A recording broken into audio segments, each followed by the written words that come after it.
ఓం సమర్థ సద్గురు శ్రీ సాయినాథాయ నమః. శ్రీ సాయి లీలామృతము అధ్యాయం 5. సర్వజ్ఞుడు. శ్రీ సాయి పిచ్చి పకీరులా కనిపించిన వారి దివ్య లీలలెన్నో ఆకాశంలోని నక్షత్రాలలా, సముద్ర తీరాన ఇసుక రేణువులలా, మనస్సులో పుట్టే ఆలోచనలలా భక్తులకు అనుక్షణము అనుభవమవుతూ వారి హృదయాలను పులకింపజేస్తుండేవి. అవి ఆయన ప్రయత్నంతో ప్రదర్శించినవి కాక, పువ్వులకు పరిమళంలాగా, ఆకాశంలోని సంధ్యారాగంలా ఎంతో సహజంగానూ సందర్భోచితంగానూ ఉండేవి. వజ్రాల హారంలోని బంగారు తీగల, పూలమాలలోని దారంలా ఈ లీలలన్నిటిలో శ్రీ సాయినాథుని సర్వజ్ఞత్వం అడుగడుగునా తొంగి చూస్తూ ఉంటుంది. దానిని గుర్తించుకోగలవారు ఎవరినీ ఏమీ అడగనక్కరలేదు. సాయిబాబా ఒకరోజు నాగపూర్లో ఉన్న మహనీయుడు తాజుద్దీన్ బాబా గురించి మాట్లాడుతూ సట్కాతో పక్కనున్న నీటి కుండను పదే పదే తట్టారు. కారణం అడిగితే, తాజుద్దీన్ కుటీరం అంటుకుంటే ఆర్పుతున్నాను అన్నారు. తర్వాత అది యథార్థమని తెలిసింది. మరొక రోజు లిండికి వెళ్ళే సమయం అయినా బాబా మసీదులో గోడ పక్కనే నేల మీద పడుకున్నారు.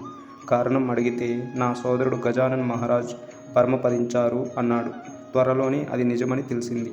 నాటి శృంగేరి శంకరాచార్య స్వామి చేత సాక్షాత్తు దత్తాత్రేయ స్వరూపమని కీర్తించబడిన శ్రీ వాసుదేవానంద సరస్వతి స్వామి రాజమండ్రిలో విడిది చేశారు. నాందేడ్ నుండి పొండలీకరావు వారిని దర్శించాక తాను శ్రీ సాయిని కూడా దర్శిస్తుంటానని చెప్పాడు. ఆ స్వామి ఎంతో సంతోషించి, సన్యాసులమైన మేము ఎవరికీ నమస్కరించము, కానీ శ్రీ సాయి విషయం వేరు. ఈ కొబ్బరికాయ మా తరపున వారికి సమర్పించు, ఈ తమ్ముణ్ణి ఎప్పుడూ ప్రేమగా గుర్తించుకోమని చెప్పు అని అతడికి ఒక కొబ్బరికాయ ఇచ్చాడు. తర్వాత అతడు, అతని మిత్రులు మన్మాడ్లో దిగి సమీపంలోని ఏటి దగ్గర కారపు అటుకులు తింటూ పొరపాటున ఆ కొబ్బరికాయ కొట్టందులో కలుపుకొని తిన్నారు. వాళ్ళందరూ షిరిడీ చేరగానే సాయి అతనిని చూస్తూనే, నా సోదరుడు పంపిన కొబ్బరికాయ ఏది అన్నారు. అతడు తాను చేసిన తప్పు చెప్పుకొని క్షమాపణ వేడుకొని, దానికి బదులు వేరే ఒక కాయ సమర్పిస్తాను అన్నాడు. బాబా, నా సోదరుడు ఇచ్చిన కాయకు మరేదీ సాటి కాజాలదు.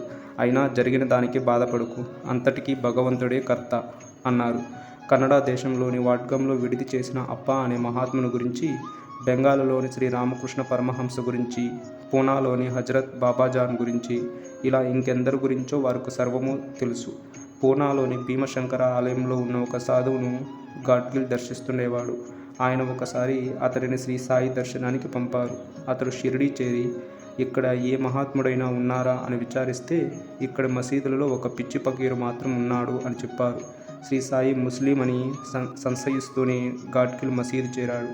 అప్పుడు బాబా, నీవు ఈ మసీదులోకి రావద్దు, నేను ముస్లింను, నీవు ఆ భీమశంకరాలయంలోని సాధువు కాళ్ళ మీదే పడు అని కేకలేశారు. అలానే ఆయన ఒక రోజున పండ్లు, మిఠాయిలు కొని అందరికీ పంచారు. కారణం అడిగితే, ఈరోజు ఒక మహాత్ముని దర్బారు నుండి ఒకడు ఇక్కడికి వచ్చాడు అన్నారు. విచారిస్తే అచ్చటి వారిలో హుబ్లీలోని శ్రీ గురు సిద్ధారూఢుల శిష్యులు ఒకరు ఉన్నారని తెలిసింది. ఇంతటి మహనీయులందరి గురించి అనుక్షణము తెలుసుకొనగల సాయికి సామాన్యులైన సాధువుల గురించి కూడా తెలుసు. ఆయన మహిమ విని 1911లో హరిద్వార్ నుండి సోమదేవ స్వామి అనే సాధువు షిరిడీ బయలుదేరాడు. అతడు ఎక్కిన టాంగా షిరిడీని సమీపిస్తుండగా అచ్చటి మసీదుపై కట్టిన జెండాలు దూరం నుండి చూచి, ఈయన నిజమైన సాధువైతే తన కీర్తిని ఇలా చాటుకోడు, ఇలాంటి వాణ్ణి చూడనైనా కూడదు అన్నాడు. కానీ సాటివారి బలవంతంపై సాయిని దర్శించగాని అతని హృదయం శాంతిని పొంది ఆనంద బాష్పాలు కారాయి. అలా చిత్తశాంతిని ఇవ్వగలదే యోగ్యమైన స్థలమని తన గురువు చెప్పిన వాక్యం అతనికి గుర్తొచ్చింది.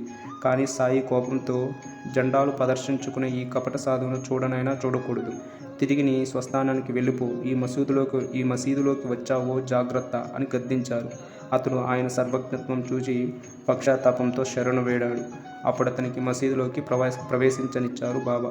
భక్తుడు రేగే 1914లో మిత్రుడు అవస్థేను ప్రోత్సహించి షిరిడీ తీసుకెళ్లాడు. దారిలో ఒక స్టేషన్లో సైన్యాధికారి రైల్లోని ప్రయాణికులను దింపి సైనికులను ఎక్కిస్తున్నాడు. కానీ చిత్రంగా అతను వీరిద్దరినీ తిరిగి రైలు ఎక్కించాడు.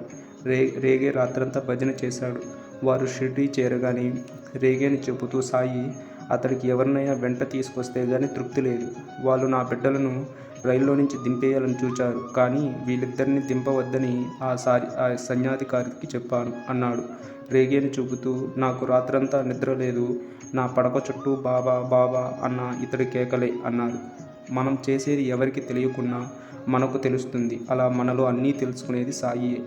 ఒకసారి శ్రీమతి కనిత్కర్ ద్రాక్ష పండ్లు సమర్పిస్తే బాబా ఎంతో ప్రీతితో తీసుకున్నారు. కానీ వెంటనే అందులోంచి కుళ్ళిన పండ్లు మాత్రమే తీసుకుని మిగిలిన తిరిగి ఇచ్చి, ఇవి నీ బిడ్డలకు ఇచ్చుకో అన్నారు. ఆమె బాధపడుతూ ఇల్లు చేరాక వాళ్ళ అమ్మాయి, అమ్మ నీవు ఆ పండ్లు బాబాకి ఇవ్వగాని, అయ్యో బాబా ఆ పండ్లన్నీ అందరికీ పనిచేస్తారు, ఆయన తిన్నట్లు కాదు మనం తిన్నట్లు కాదు అనుకున్నాను అన్నది. ఆమె భావం కన్నతల్లికి తెలియకున్నా సాయికి తెలుసు. ఒకసారి గాడ్గిల్ మామిడి పండ్లు సమర్పిస్తే తీసుకుని, ఇతడు కొన్న పండ్లన్నీ నాకే సమర్పించాడు, కానీ పండిట్ నా కోసం కొన్న పండ్లలో కొన్ని తిని మిగిలినవిచ్చాడు అన్నారు. పండిట్ సిగ్గుతో తలవంచుకున్నాడు. చోల్కర్ అనే పేద కుమిస్తా తాను పరీక్షలలో పాసై ఉద్యోగం ఇస్తే షిరిడీ వచ్చి కలకండ పంచుతానని మొక్కుకున్నాడు. అతని కోరిక నెరవేరింది. అతడు నిత్యము టీలో చక్కెర వేసుకోవడం మానివేసి అలా కూడబెట్టిన పైకంతో షిరిడీ చేరి కలకండ పంచాడు. తర్వాత జోకుతో ఇతన్ని తీసుకువెళ్ళి చక్కెర ఎక్కువగా వేసిన టీ ఇవ్వు అన్నారు బాబా. దాసు కనుకు ఎంతో ఆచారం. అతడు ఉళ్ళు తినేవాడు కాదు. ఒకసారి బాబా అతనిని ఉల్లిపాయ శనగపప్పు కలిపి వండి కొంచెం తిని తర్వాత తమకు తెమ్మన్నారు.